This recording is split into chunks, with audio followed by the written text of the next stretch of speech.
We live in a world built on concrete and car exhaust.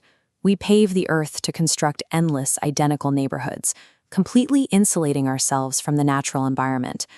When we do make space for trees, we treat them as municipal utilities.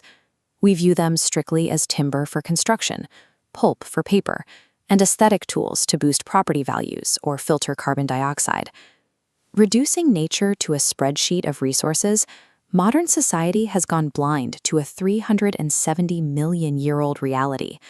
Trees are the oldest living network on Earth, and for most of human history, they were understood to hold the world together. Look at the historical records left by the ancient Celts, the Maya, and the Egyptians. They did not see trees as mere raw materials. They revered them as sacred, conscious beings, acting as direct conduits to the divine. Today, it's easy to assume this kind of deep reverence for nature is strictly the domain of modern pagans, Wiccans, or New Age practitioners. But the ancient animistic worship of nature was not defeated when Western religion took over. It was actually absorbed, heavily encoded right into the foundational texts of the Bible. Theologian Northrop Frye argued that the Bible is primarily a narrative, and like many ancient narratives, its stories often function as metaphors for the human subconscious, rather than literal historical events. This diagram shows the Garden of Eden's layout from Genesis 2:9.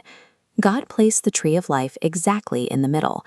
It serves as the spiritual core of this divine ecosystem, a central hub radiating esoteric knowledge.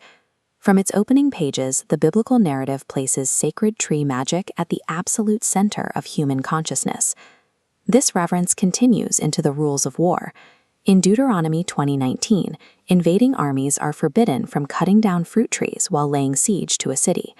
The text explicitly argues that a tree is not a human enemy that can run away and hide.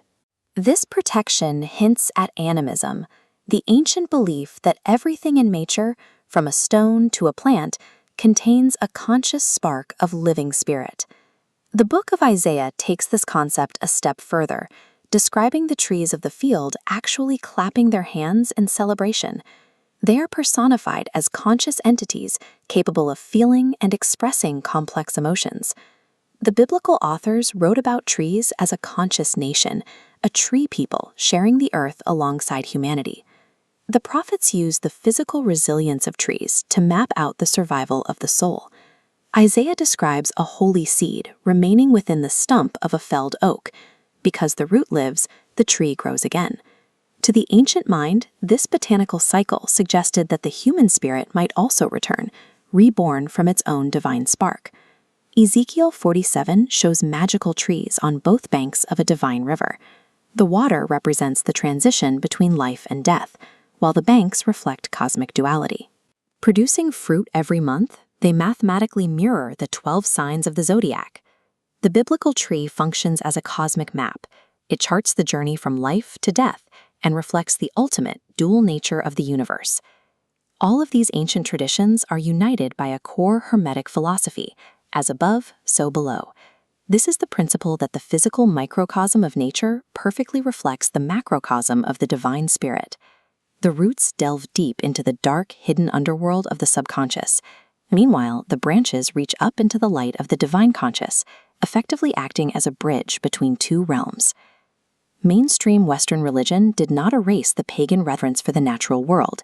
It actively absorbed those teachings, transmitting their ancient magic in plain sight across its most sacred texts. So, the next time you see a tree breaking through the concrete of a modern city, look closely. You are looking at humanity's oldest spiritual teacher, still quietly offering its ancient magic to anyone willing to pay attention.